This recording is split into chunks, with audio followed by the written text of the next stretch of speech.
जय मसीह की सबको। तो आइए हम आज का वचन देखते हैं, जो कि भजन संहिता 51 का 16 नंबर वचन है, जिसमें लिखा है, क्योंकि तू बलि से प्रसन्न नहीं होता, नहीं तो मैं देता होम बलि से भी तू प्रसन्न नहीं होता। तो यहाँ पे हम देखते हैं कि दाऊद का भजन उस परमेश्वर के लिए, यहोवा परमेश्वर के लिए है। वो कहता है कि तू बलि से प्रसन्न नहीं होता, तू होम बलि से भी प्रसन्न नहीं होता।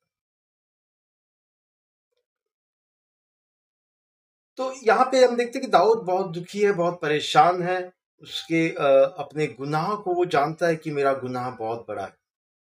जी हाँ, ये गुनाह तब का है जब उसने बेतशेबा के साथ ने गलत काम किया था, उसके साथ व्यभिचार किया और उसके पति को मरवा डाला। उसे इस चीज का जब एहसास हुआ कि उसने गलती की है, उससे गुनाह हुआ है, तो वो चाहता था कि कैसे परमेश्वर को प्रसन्न करे।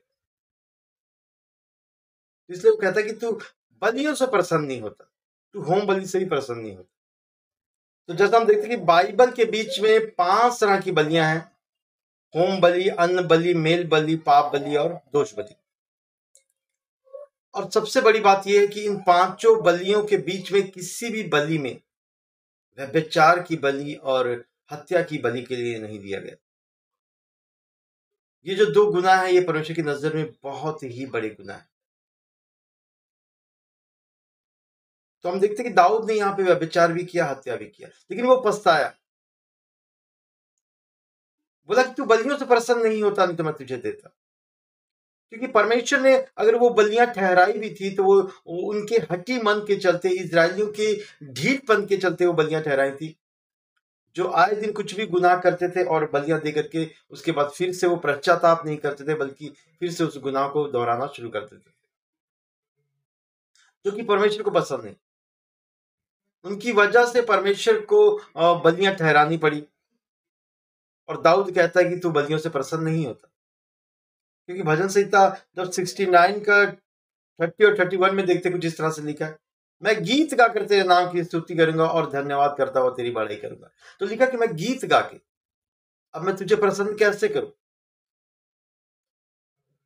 तुझे कैसे प्रसन्न करूंगा? गीत गा के तेरी महिमा करूंगा और धन्यवाद करता हुआ तेरी बढ़ाई करूंगा। तो परमेश्वर को प्रसन्न करने के लिए क्या करें? हम पश्चाताप करें, परमेश्वर का भजन गाएं और परमेश्वर की तारीफ करें, परमेश्वर को धन्यवाद दें।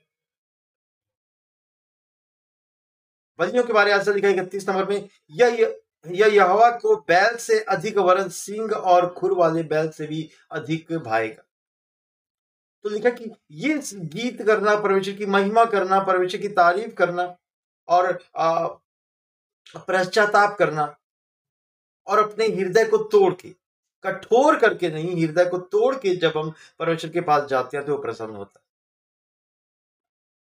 क्योंकि भजन संहिता 51 के 70 नंबर में क्या लिखा है? टूटा मन परमेश्वर के योग्य बलिदान है, परमेश्वर तू टूटे और पीसे हुए मन को तुच्छ नहीं जानता।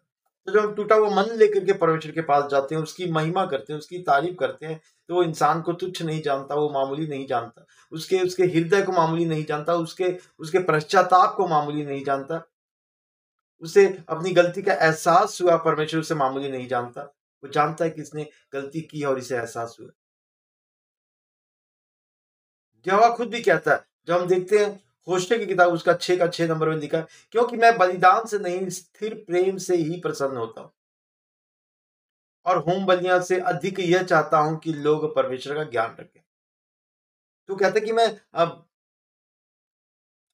बलिदानों से नहीं खुश नहीं होता, प्रसन्न नहीं होता, स्थिर प्रेम से, वो प्रेम जो एक एक एक एक दायरे में बना रहे प्रेम, ऐसा नहीं कि आज बहुत ज्यादा और कल फिर खत्म हो जाए। किसी के लिए हमने बहुत ज्यादा अपना दिल खोल दिया और फिर 2 दिन के बाद फिर उसकी बुराई करना और उससे बैर रखना शुरू कर दिया। नहीं, ऐसे प्रेम से परमेश्वर प्रसन्न नहीं रहता। स्थिर प्रेम, स्थिरता में, वो प्रेम में स्थिरता होनी चाहिए। परमेश्वर उस प्रेम से प्रसन्न होते हैं। परमेश्वर जो परमेश्वर के वचनों पे चलता है उससे प्रसन्न होते हैं। जब हम तारीफ करते हैं उससे प्रसन्न होते हैं। हम परमेश्वर का भजन करते हैं, स्तुति गान करते हैं, उससे परमेश्वर प्रसन्न होते हैं। और कोई चीज हमें प्रसन्न परमेश्वर को नहीं करा सकती। किस चीज से हम परमेश्वर को प्रसन्न करेंगे? धन दौलत, हीरे मोती जवाहरात, वो क्या है? वो परमेश्वर के ही बनाए हुए। उनकी चीज उन्हीं को दे दे, क्या वो प्रसन्न हो जाएंगे? और हम विश्वास करें कि वो प्रसन्न हो गए। जी नहीं। सच्चे दिल से उसकी महिमा करनी, सच्चे दिल से उसकी आराधना करनी। दाऊद ने पाप किया था, हम भी करते हैं, अक्सर करते हैं, लेकिन उसे पता था परमेश्वर को रिझाना कैसे है। वो जानता था परमेश्वर को खुश कैसे करना है। याद रखिए, ये जानना बहुत जरूरी है, क्योंकि हर एक दुल्हन जानती कि अपने दूल्हे को कैसे रिझाना है। अगर एक दुल्हन को नहीं पता कि अपने दूल्हे को कैसे रिझाना है, अगर एक कलीसिया मसीह को नहीं रिझा सकती, तो फिर कलीसिया का कोई मतलब नहीं है। वो कोई जाने ना जाने, वो दुल्हन जानती है कि अपने दूल्हे को कैसे खुश कर सकती है, कैसे रिझा सकती है, किससे उसका जी प्रसन्न हो सकता है। उसी तरह से हमें भी परमेश्वर को अपने मसीह को प्रसन्न करने के लिए, खुश करने के लिए, हमें उसकी इच्छा के हिसाब से करना है। धन दौलत सोने चांदी से वो प्रसन्न नहीं होता। वो सच्चा बलिदान है। बलिदान वो किसी की बलि का बलिदान नहीं मांगता, वो चाहता है बलिदान, लेकिन कैसा बलिदान? हम अपनी बुराइयों का बलिदान करके उसकी ओर फिरे, हम अपने गुनाहों का बलिदान करके उसके रास्ते पे चले, तो हमारे हर एक गुनाहों को माफ करता है और आगे के लिए पश्चाताप करें। ये है सच्चा बलिदान। भेड़ बकरियों, गाय बैलों की बलियां नहीं चाहिए उसे। उसे आपके बलिदानों की बलि चाहिए, आपके गुनाहों की बलि चाहिए, और तौबा चाहिए कि दोबारा उसे अपना कर। तो परमेश्वर इस वचन के द्वारा आप सबको बहुत सी आशीष दे। God bless you.